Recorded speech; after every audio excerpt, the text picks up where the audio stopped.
joxe na ultimatum état wu Sénégal à ce que mu dindi lépp luy parrainage fii ak juróom-benn weer ban appréciation nga ci am ak nan nga yëgee nouvelle boobu bàyyi ko tey ci CEDEAO. xanaa ndokkeel ñi yóbbu woon xeex boobu ci CEDEAO xeex ci parce que du seen xeexu bopp rek démocratie ak citoyenneté état de droit du politiciens yi rek ñoo ko moom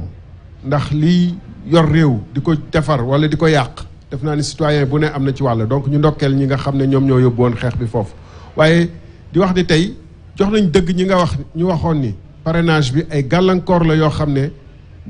dañ ko fi teg ndëgg sërëx pour Macky Sall mun a gagné élection yi ci anam yu mu ko neexee parce que bu ñu dugalee parrainage ci Afrique fii ci anam yoo xam ne justice ci boppam ñu ngi koy diingat wax ne du àtte yoon ak santumaak nag ci wàll boo xam ne parrainage yooyu yaa tànn ay say candidat gis nañ ko fu mu mujj ci beneen xam ne amul benn opposition bu sérieuse bu bokk ci élection beneen yi weesu président Afrique de l'Ouest yëpp dañu mel ni dañu déggoo ci nañu dugal parrainage pour saaxe démocratie bi nga xam ne bu amul woon ñoom duñu mës a falu ba ilaa je rappelle que loolu tax yow bokkuloo ci élection présidentielle yi ñuy weesu. oui parce que duñ ci dellu si waat victime nga ci. mais day wane ni que Macky Sall ci anam yu ñu ko élire sax am na lu ci jaarul yoon ndax attekat yi nga xam ne nekkuñu ci wetam mais attekat yu indépendant lañu yoo xam ne ay état ñoo ko leen fa yebal parce que cour de CEDEAO dañuy fàttali ni que état moo fa yebal ay juge du ay juge ñoo fa yóbbu seen bopp du ay juge yaa ma neex ñoo fa nekk ay juge yoo xam ne ci droit au Sénégal aussi lañ sukkandiku ak droit boo xam ne Sénégal moo ko signé ba mu bokkee ci CEDEAO donc bu fekkee ni nee nañu yoon kii loi boobu teguwul ci yoon maanaam mooy Macky Sall nuñ ko élire ci élection yu weesu nii jaarul yoon te loolu ñëpp mun nañ ko seedeel seen bopp parce que parrainage bi gis nañ ñoo xam ne am nañu ay parrainage mënuñu wax ni mérité wuñ ko waaye waruñu gën a mérité ñeneen ñi nga xam ne sénégalais yi xam nañu ni tolluwaayu politique bi damay xool rek un président ku mel ni président Pape Diop pour ne pas donner mon cas bu ñu nee amul parrainage am ñeneen ñoo xam ne bokk nañ ci élection yi am parrainage ci ay fan yu néew mais war nañu ni loolu war nañu xoolaat naka la mën a nekkee. kon 2 ans après l'élection Macky Sall yow ba tey da ngay jàpp ni il n'est pas toujours un président dignement élu. ma je l'ai dit avant ñuy dem élection ba ñu C25 dajee obélisque ma ne leen scrutin bi maanaam bu ñu ubbee élection bi 8 heures dimanche bi ba bu ñuy tëj bulletin de vote kii bureau yi. lu xajam lu bëri du fa am. parce que day fekk ay seede yu bëri parti bu ne am na représentant am SEDA mu ngi toog ay journalistes ñu ngi toog te et cetera PV yi ñëpp a koy signé waaye li may def na ko ca balal bésu élection yi te loolu mooy parrainage yi loolu mooy xaalis bu bëri bi nga xam ne dañ ko utiliser pour jënd ay parrainage bu ñu la neewee yow yaa ngi soxla 65000 parrainage nga ñëw ci dëkk nga ne doublon day am nga ne njuumte bu amee ci tur du bokk doublon day am nga ñëw ci ay département bu ne commune bu ne nga ne yow 3 millions de parrainage nga soxla maanaam yow yaa ngi siphonné pratiquement électorat wu Sénégal yëpp ci naka nga ko mën a defee parce que da nga yor alal ci naka nga ko mën a defee parce que da ngay def ay système yu mel ni DER ne damay joxe ay bourse de sécurité familiale ñu leen ngeen di bind ñu ngi koy commencé waat nii bourse de sécurité familiale wala DER lan moo ci numéro carte d'électeur lan la fay wut nga ñëw di wut parrainage ci dëkk ñu ne la man kat gars yi yóbbu woon nañ suma carte d'identité ci DER bi wala ci tuuse bi wala ci yu mel noonu te dañu ni ku signeel ñaari candidat ku parrainé ñaari candidat amaana dañ koy yóbbu police kon man nag mënuma leen parrainer mais problème yu ne la ñu tegal opposition yi. mais est-ce que Thierno Alassane Sall ba tey mu ngi continuer di reconnaître wala boog di wax ni njiitu réew Macky Sall nekkul ba tey un président dignement réélu. mais xam nga histoire du Sénégal bëri na fi ay présidents yoo xam ne ils ont pas été dignement élus Macky Sall bokk na ci 2e mandat bi parce que li àtteewu CEDEAO bi wax mooy que loi bi c'est pas une loi qui respecte bu dëppoo constitution Sénégal ak ay loi wu Sénégal loolu du man maa ko wax ay ñeneen ñoo ko wax ñoo xam ne du opposition sénégalaise moo ko wax du presse sénégalaise moo ko wax ñeneen ñu bokkul ci réewum Sénégal ñoo ko seede. D'accord. Donc ça veut dire que il n'a pas été élu conformément aux lois de la République waaye bu ñu waxee loolu ba wees nag dañuy ni bon comme ñun opposition bi ñu gën nga bëri ba parrainage bi weesoo dem nañu nangu bokk ci élection yooyu élection yi dem scrutin bi dem jouru élection bi dem normalement ñu signé ci ay PV ñu reconnaître que li élection li vote bi joxe mooy bureau de vote sàngam Macky Sall moo fa ëppale bureau de vote bu ñu ko totalisé ci Dakar ci Thiès ci feneen ak feneen sauf région de Thiès ak yenn régions yi mu ëppale fa au total au niveau national mu ëppale bon on prend acte comme ni ñuy prendre acte que tey coup d'état am na Mali coup d'état militaire amay militaires yu fa def transition CEDEAO masla ak ñoom bien que attewu CEDEAO boobu nag. loolu lan lay junj lan nga ci junj. non dañu ne dañuy jël acte coup d'état dafa bëri ay façon faqati nguur dafa bëri ay façon gannaaw mun nañu jël discuter négocier ak colon bi pour indépendance parce que moom moo ëpp doole teg fii loo xam ne da ngay naxanteeg moom pour foqati sa li nga moom. loolu mooy xaar kon jiitu réew mi.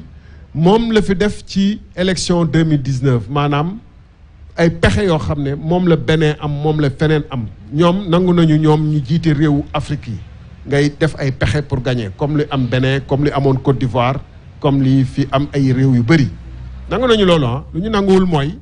benn samba booy jóge fële wala benn militaire jóge fële këf nguur gi ci ñoom bu boobaa ñu créer la sauf bu dee ci seen waay nga parce que loolu moo xew fan yi Tchad gis ngeen Tchad normalement yàlla moom ay mbiram dafa doy waar et nit boo nekkul ci dëgg tôt ou tard day feeñ ñi fi condamné woon coup d'état Mali def fi ay réunion CEDEAO dem fi fu nekk def ay sanctions tëj pooru Mali yi tëj ne du banque Mali yi dañ leen di tëj ñoom ñoo dem nangu lu yées coup d'état au Tchad ñoom ñëpp taxaw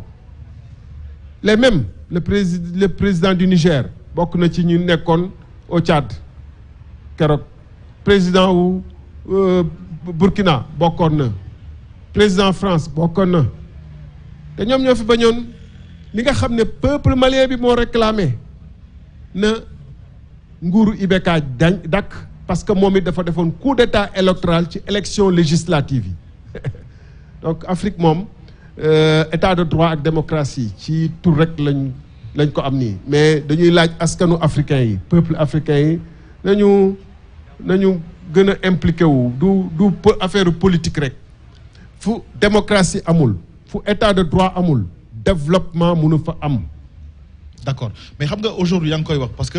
CEDEAO Cour de justice CEDEAO décision rek la joxe te gis nañu joxe na fi benn du ñaari yoon décision jusqu'à présent kenn appliqué wu ko est-ce que yaakaaroon tamit lii mu mujjee da wax ci affaire parrainage yi du mujj fenn.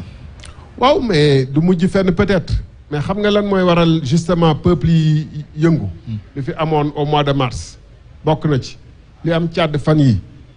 ak Mali extra parce que bu fekkee ni dañuy def justice ñu daan la nga ne lii du justice du yoon d'accord ma ci